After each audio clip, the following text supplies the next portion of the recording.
ano yung first aid? First aid, yun lang, tubig. Paano mo naman bibigyan ng tubig? Kung hinimatay na. Syempre, ang gagawin natin ganito.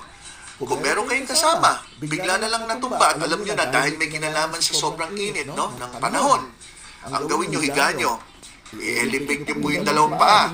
Okay? Taas nyo ng konti. Mga siguro 2-3 unan ng taas. Yung mga ganon.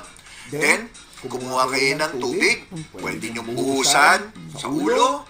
Pwede nyo pong lagyan ng mga ice bag sa mga kili-kili, sa singit, sa patok, pati rito sa noo. Okay? Make sure yung ventilation. Kailangan mahanginan. Kasi kung nagkulog kayo lahat kayo nagkulog no? O parang kinuyog nyo, halimbawa, no? Nandun kayo lahat. Lalong hindi makakahinga yun. So, dapat maluwag. May space. Pagkatapos, tutukan nyo po ng electric fan o paypayan nyo.